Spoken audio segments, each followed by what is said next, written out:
Jordan Peele, of course, wrote this amazing script. Being a first-time director, he wanted to be super prepared going into this. He didn't want to leave anything to chance. So we just had him hanging on a wire. It wasn't even a proper stage. It was just like a community centre. He was just hanging in one place. And so we pushed the camera around him on a dolly arm. He was going through this incredible performance. We'd start off normal and then end up in tears streaming down his face. So there's only so many times you can do that to an actor.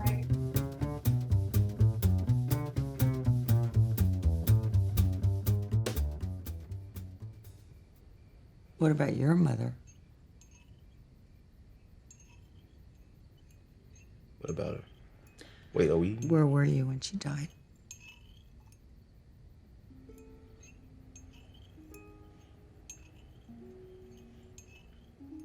I don't want to think about that.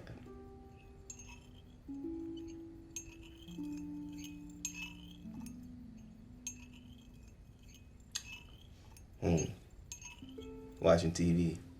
Do you hear the TV? What do you hear?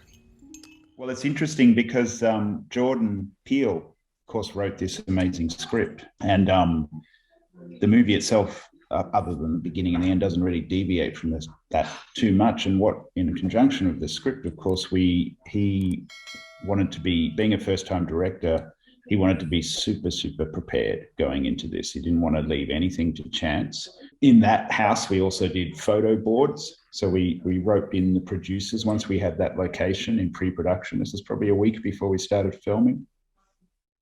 We went into the house and had the producers sort of pretend to be the actors in all these positions in the house. And actually, I took stills of every single shot.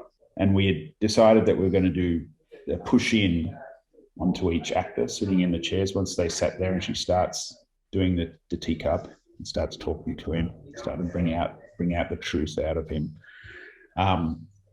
The idea was, oh, well, we'll push slowly in on him and we'll push slowly in on her. We didn't do a ton of takes. There's probably maybe because he was going through this incredible performance. We'd start off normal and then end up in tears streaming down his face. It's all in one shot. So there's only so many times you can do that to an actor.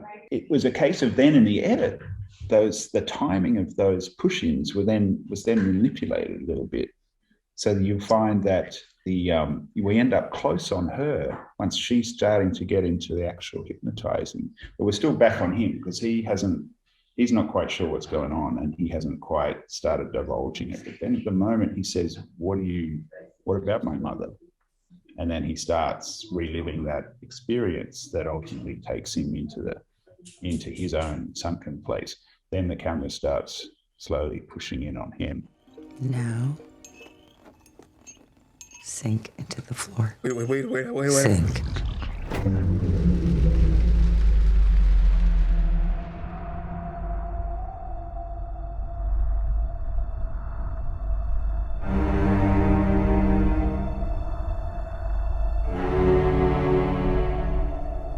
And then it was the case of figuring out with Jordan, well, how are you going to create that? What are the elements that make him feel like he's in this floating sort of world? And that was something that we figured out in pre-production.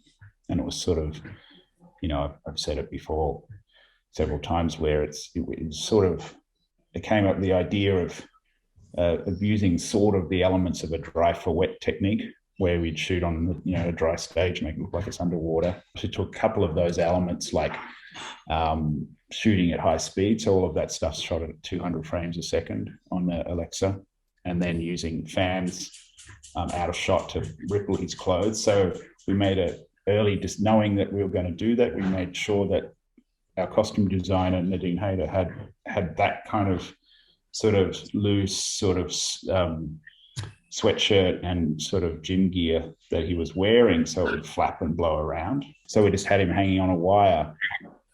It wasn't even a proper stage. It was just like a community center type civic center in Alabama. And we put just olives around him, hung him from a wire, which was from the ceiling. Of course, he couldn't move. He was just hanging in one place. And so we pushed the camera around him it was really just a dolly arm. I don't think we even had a crane arm to deal with that. And to create the sense that he was falling through. And then visual effects helped, you know, to pull back into that tiny figure dropping through the blackness. Of course, that was all the extra width of that shot was created in visual effects. But really, it was sort of a synergy of collaboration, just creating that whole sequence and trying to give Jordan the vision that he wanted, and it ended up working really well and ended up being pretty close to what he'd written on the page. And that's kind of what we were trying to do.